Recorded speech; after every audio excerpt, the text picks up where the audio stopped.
दशम श्रेणी व्याकरण विभाग मध्यरु केतेगुड़िए परीक्षा उपयोगी एमसीक्यू आलोचना करिबा। प्रथम प्रश्न कहिछि पद्य और कविता रचना रे पालन करा जाउथिबा निर्दिष्ट नियम बा शैली को कौन कहा जाए।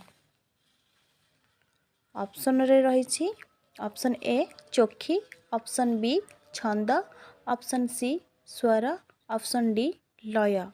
यार सठिक उत्तर हेउछि छंद। 2 नंबर प्रश्न प्राचीन पद्य बा कविता को छांद कहिबार कारण कौन। ऑप्शन ए रे रहिछि पद्य गुड़िकरे बहु छंद कपटमय अर्थ थिबारु, ऑप्शन बी लेखा गुड़िकरे 6टी लेखाएं पद को जोड़ा जाइथिबारु, ऑप्शन सी सेगुड़िक गोटे गोटे निर्दिष्ट छंदरे रचित होइथिबारु, ऑप्शन डी पूर्वरु राजा महाराजा माने कविता पाई एभली नामकरण स्थिर करिथिबारु। यार सठिक उत्तर हेउछि ऑप्शन सी सेगुड़िक गोटे गोटे निर्दिष्ट छंदरे रचित होइथिबारु। 3 नंबर प्रश्न छंद साधारणतः केते प्रकारर होइथाय। ऑप्शन ए 3 प्रकार, ऑप्शन बी 6 प्रकार, ऑप्शन सी 4 प्रकार, ऑप्शन डी 2 प्रकार। यार सठिक उत्तर हेउछि 2 प्रकार। छंद साधारणतः 2 प्रकारर अटे। 4 नंबर प्रश्न मित्राक्षर छंद को केते भागरे विभक्त करा जाइछि। ऑप्शन मध्य रही option A 3, option B 10, option C 8, option D 2। यार सठिक उत्तर होउछि ऑप्शन ए 3।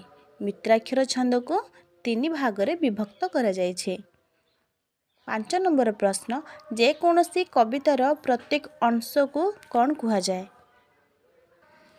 ऑप्शन मध्य रही चोखी, ऑप्शन बी पद, ऑप्शन सी अलंकार, ऑप्शन डी जति। यार सठिक उत्तर हेउछि ऑप्शन बी पद। जे कोनोसी कवितार प्रत्येक अंश को पद कहा जाए। 6 नंबर प्रश्न कविता बा पद्य गुड़िकरे पदर प्रत्येक पंक्ति को कौन कहा जाए।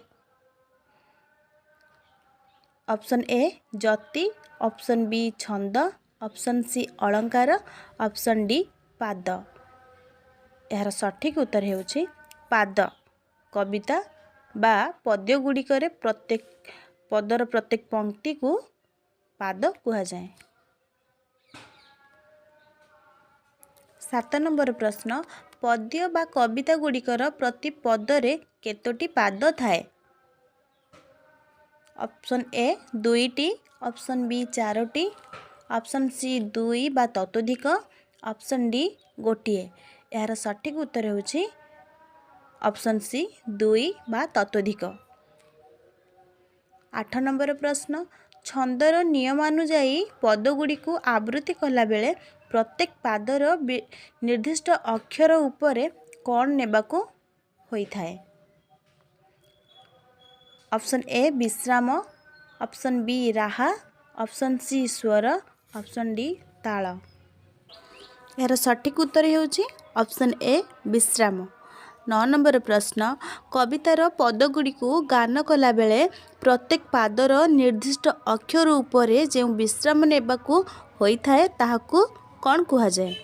ऑप्शन ए जति बा जतिपाद, ऑप्शन बी स्वर लहरी, ऑप्शन सी राहा, ऑप्शन डी लय। यार सठिक उत्तर हेउछि ऑप्शन ए जति बा जतिपाद। 10 नंबर प्रश्न दांडी वृत्तर नियमानुजाई गोटे पदरे केतोटी पाद थाए।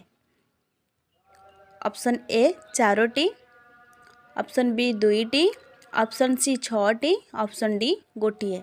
यार सठिक उत्तर होउछि ऑप्शन बी 2टी। दांडी वृत्तर नियमानुजाई गोटे पदरे 2टी पाद थाए।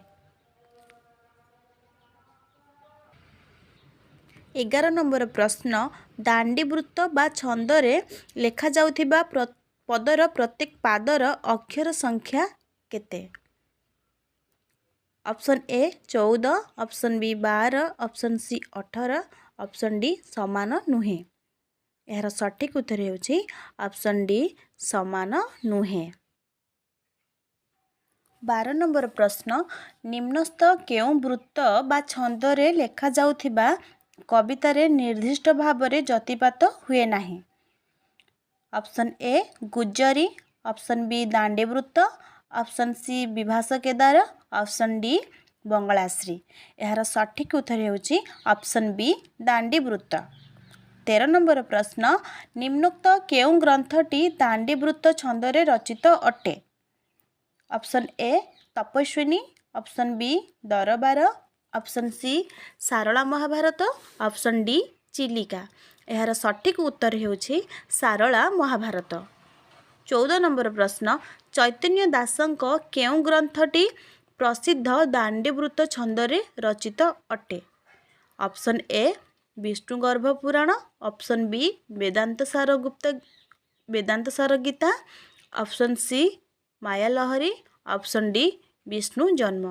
यार सठिक उत्तर ହେଉଛି option A Vishnugarbha Purana.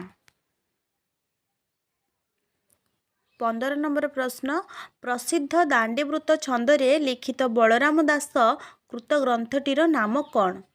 Option A Dandi Ramayana, option B Lakshmi Purana, option C Chayanika, option D Supta Sagar. यार सठिक उत्तर ହେଉଛି option A Dandi Ramayana. 16 number प्रश्न प्रसिद्ध दांडीवृत्तरे लिखित विष्णुगर्भ पुराणर रचयिता किए। Option A Jagannath Das, option B Chaitanya Das, option C Balaram Das, option D Achyutananda Das. यार सठिक उत्तर ହେଉଛି option B Chaitanya Das. 17 number प्रश्न 17 नंबर प्रश्न सारला दासଙ୍କ रचित महाभारत ग्रंथटी केउं छंदरे रचित अटे। Option A Chokhi, option B Bangalashri, option C Dandibrutta, option D Sankarabharana. यार सठिक उत्तर ହେଉଛି ऑप्शन सी दांडीवृत्त। 18 नंबर प्रश्न एथु अनंतरे गो पार्वती देवी शुण माल्यवंत पर्वते रहिले रघुराण। यह केउं ग्रंथर अंश विशेष। ऑप्शन ए मध्य रही Sarala Mahabharata, option B Purnamayi Gita, option C Valmiki Ramayana, option C Dandi Ramayana sorry option D Dandi Ramayana. यार सठिक उत्तर ହେଉଛି option D Dandi Ramayan.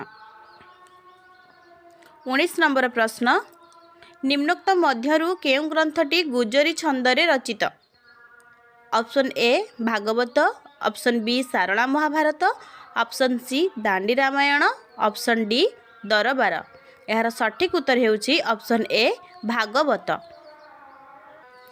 20 number प्रश्न गुज्जरी छंदरे रचित कविता गुड़िक नियमानुजाई केते पादरे गोटे पद हुए। यार ऑप्शन होची 4टी, ऑप्शन बी 6टी, ऑप्शन सी 2टी, ऑप्शन डी 11। यार सठिक उत्तर होची गुज्जरी छंदरे रचित कविता गुड़िक नियमानुजाई 2टी पादरे गोटे पद हुए। ऑप्शन सी होची यार सठिक उत्तर। 21 नंबर प्रश्न भागवत बाणी बा गुज्जरी छंदरे लिखित कवितार प्रतिपादर अक्षर संख्या केते।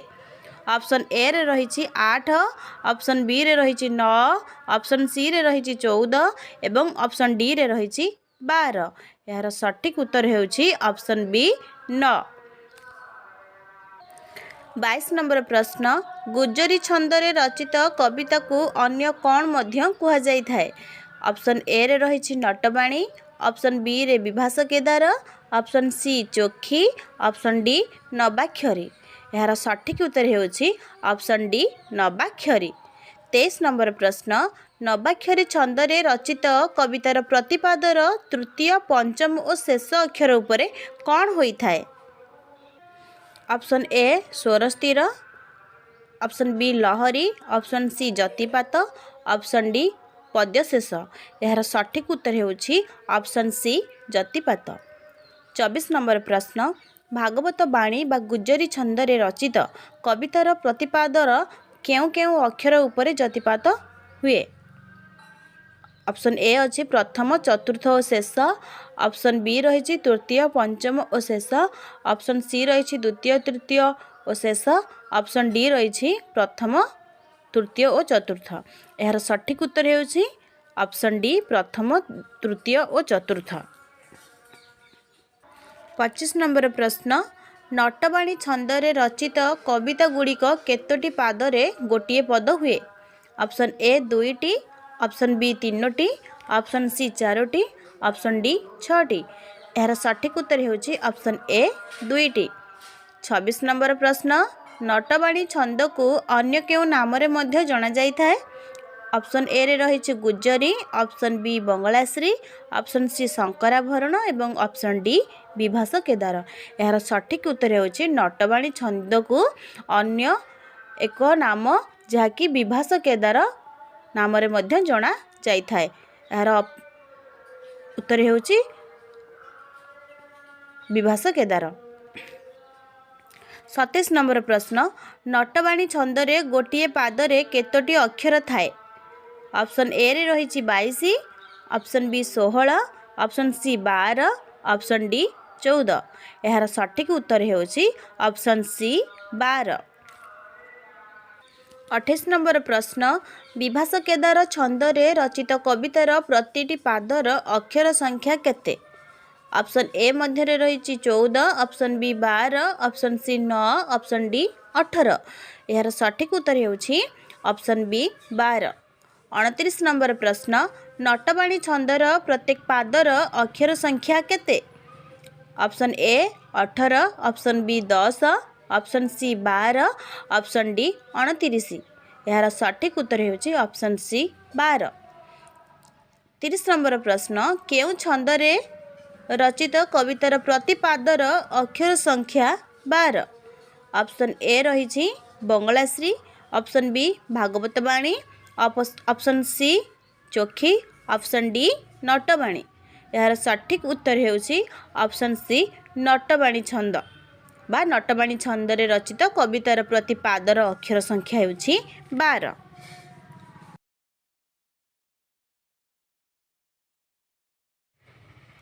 31 नंबर प्रश्न कहिछि गुज्जरी छंदरे रचित पद्यर प्रतिपादर अक्षर संख्या केते?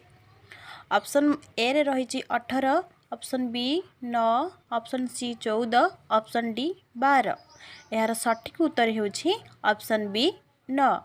32 नंबर प्रश्न अमृत विनय वचन कही तोषिब प्राणी मन एही पदटी निम्नस्थ केउ ग्रंथरु उद्धृत? ऑप्शन ए रे रही Dandi Ramayana, option B Sarala Mahabharata, option C Bhagavata, option D Lakshmi Purana. यार सठिक उत्तर होउछि ऑप्शन सी भागवत। 33 नंबर प्रश्न नटवाणी बा विभास केदार छंदरे लिखित पद्यर प्रतिटी पादर तृतीय, षष्ठ एवं शेष अक्षर व्यतीत अन्य केउ अक्षर उपरे जतिपात हुए? ऑप्शन ए रे रही नवम, ऑप्शन बी अष्टम, ऑप्शन सी द्वितीय, ऑप्शन डी प्रथम। यार सठिक उत्तर होउछि ऑप्शन ए नवम। 34 नंबर प्रश्न उत्कल कमला विलास दीर्घिका मराल मालिनी नीलांबु चिलिका एही पदटी केउ ग्रंथरु आधारित?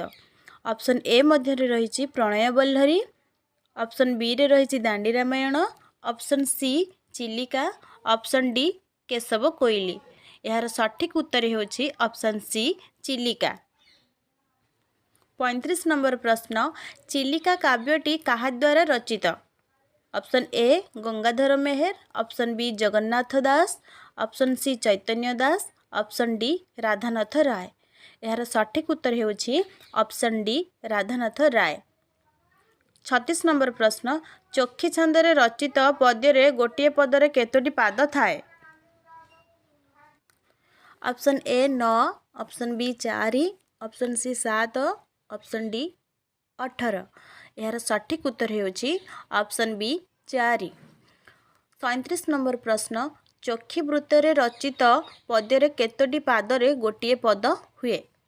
Option A 2, option B 4, option C 6, option D 9। यार सठिक उत्तर होची ऑप्शन बी 4। 38 नंबर प्रश्न चोखी छंदरे रचित कवितार प्रथम दुईटी पादरे केतोटी लेखाएं अक्षर थाए? Option A 29, option B 32, option C 14, option D 9। यार सठिक उत्तर होची ऑप्शन ए 29। 29 नंबर प्रश्न 39 नंबर प्रश्न चोखी वृत्तरे रचित पद्ୟରେ तृतीय पादरे केतोटी अक्षर थाए? Option A 16, option B 14, option C 9, option D 20। यार सठिक उत्तर होची ऑप्शन सी 9। 40 नंबर प्रश्न निम्नस्थ केउ छंदरे रचित पद्ୟରେ चतुर्थ पादरे 13टी अक्षर थाए?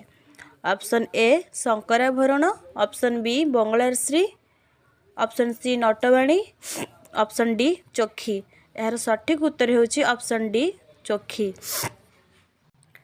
41 नंबर प्रश्न चोखी छंदरे रचित पद्यर केउ पादरे 9टी अक्षर थाए? ऑप्शन ए प्रथम, ऑप्शन बी तृतीय, ऑप्शन सी चतुर्थ, ऑप्शन डी षष्ठ। यार सठिक उत्तर होची ऑप्शन बी तृतीय। 42 नंबर प्रश्न चोखी छंदरे रचित पद्यर चतुर्थ पादरे केतोटी अक्षर थाए? Option A 14, option B 13, option C 29, option D 9। यार सठिक उत्तर होची ऑप्शन बी 13। 43 नंबर प्रश्न चोखी वृत्तरे रचित पद्ୟରେ प्रथम पाद दुईटीर षष्ठ, अष्टम, चतुर्दश, षोडश, चतुर्विंश एवं शेष अक्षर व्यतीत अन्य केउ अक्षर जतिपात हुए? ऑप्शन ए द्वाविंश, ऑप्शन बी एकविंश, ऑप्शन सी चतुर्थ, ऑप्शन डी नवम। यार सठिक उत्तर होची ऑप्शन ए द्वाविंश। 44 नंबर प्रश्न चोखी छंदरे रचित पद्ୟରେ तृतीय पादर केउ केउ अक्षर जतिपात हुए? ऑप्शन ए प्रथम और शेष, ऑप्शन बी तृतीय और प्रथम, ऑप्शन सी चतुर्थ और द्वितीय, ऑप्शन डी षष्ठ और शेष। यार सठिक उत्तर होची ऑप्शन डी षष्ठ और शेष। 45 नंबर प्रश्न चोखी वृत्तरे रचित पद्ୟରେ चतुर्थ पादर षष्ठ और शेष अक्षर व्यतीत अन्य केउ अक्षर जतिपात हुए? ऑप्शन ए प्रथम, ऑप्शन बी चतुर्थ, ऑप्शन सी अष्टम, ऑप्शन डी तृतीय। यार सठिक उत्तर होची ऑप्शन सी अष्टम। 46 नंबर प्रश्न जन्मभूमि कविताटी केउ महान स्रष्टांक सृष्टि संभार? Option A Radhanath Ray, option B Godabarish Mohapatra, option C Gopal Praharaj, option D Madhusudan Rao. यार सठिक उत्तर होची option D Madhusudan Rao. 47 number प्रश्न बंगलाश्री वृत्तरे रचित कवितार पदगुड़िक केते पाद विशिष्ट? Option A 4, option B 2, option C 14, option D 8। यार सठिक उत्तर होची ऑप्शन बी 2। 48 नंबर प्रश्न बंगलाश्री वृत्तरे रचित कवितारे प्रत्येक पादर अक्षर संख्या केते? Option A 20, option B 29, option C 14, option D 32। यार सठिक उत्तर होची ऑप्शन ए 20। 49 नंबर प्रश्न निम्नस्थ केउ वृत्तरे रचित कवितारे प्रत्येक पादर अक्षर संख्या 20? Option A Sankarabharana, option B Bangalashri, option C Chokhi, option D Gujjari. यार सठिक उत्तर होची ऑप्शन बी बंगलाश्री। 50 नंबर प्रश्न बंगलाश्री छंदरे रचित कवितार प्रथम और द्वितीय पादर षष्ठ, द्वादश एवं शेष अक्षर व्यतीत अन्य केउ अक्षर जतिपात हुए?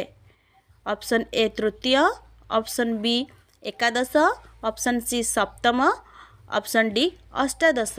यार सठिक उत्तर होची ऑप्शन डी अष्टादश।